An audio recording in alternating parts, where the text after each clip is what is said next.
Psoriasis is estimated to affect 80 to 120 million people worldwide. It is a chronic skin condition, meaning that the disease remains even though symptoms may come and go. Psoriasis is characterized by patches of thick, red, inflamed skin and dry, silvery flakes of skin known as scales. Symptoms range in severity from barely noticeable to outbreaks of lesions that cover most of the body. And psoriasis even causes a form of arthritis in some people. The condition is not contagious, so it cannot spread from person to person. A better understanding of psoriasis causes, symptoms, and treatment will help both afflicted and non-afflicted people cope with the physical and emotional challenges of living with the condition. While the actual cause of psoriasis is unknown, it is believed to result from genes that influence the immune response in the skin, possibly causing areas in which the immune system is inadvertently directed against the body's own cells.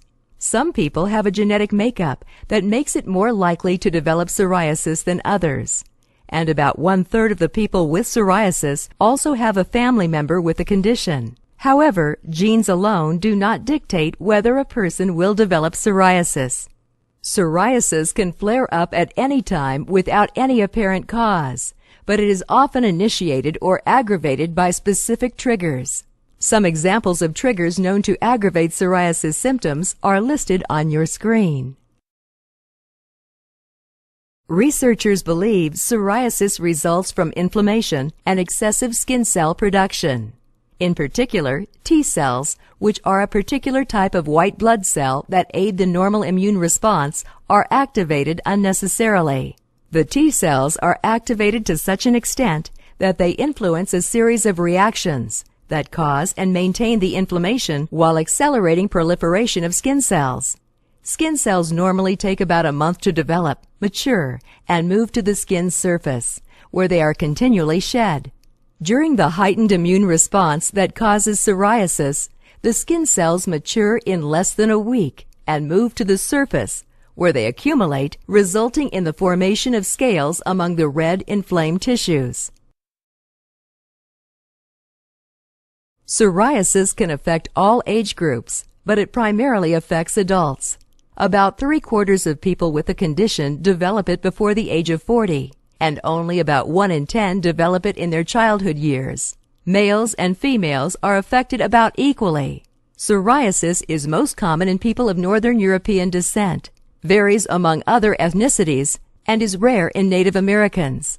More than half of the psoriasis cases are mild, covering less than 3% of the body, with fewer moderate cases, and severe cases that cover more than 10% of the body are the least common. Although people may inherit the genes that make them more likely to develop the disease, they may or may not develop psoriasis due to a wide variability in triggers, severity, and symptoms.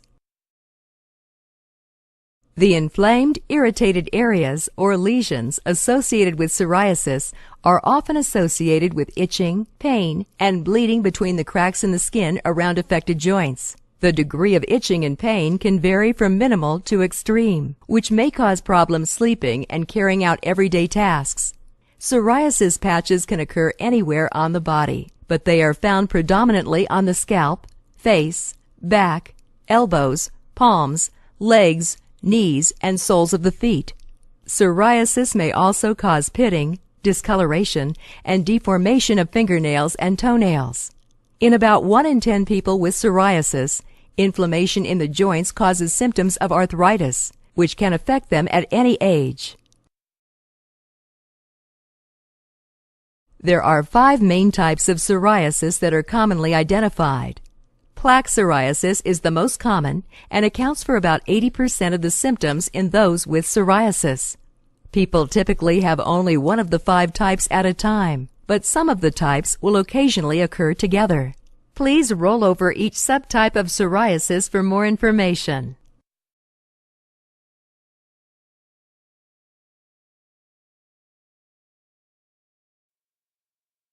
A dermatologist may take a small portion of skin, called a skin biopsy, for microscopic evaluation to help diagnose the type of psoriasis in order to determine the best treatment option. The variability in the disease means that each patient may respond to treatment differently, so a unique treatment may be chosen based on the type, location, severity of psoriasis, and medical history. In general, treatments fall into one of 4 general categories shown. Antibiotics are also used against secondary infections that may occur in open skin lesions. There is no cure for psoriasis, but the right combination of avoiding triggers and the correct use of a wide variety of treatment options may help alleviate symptoms between outbreaks.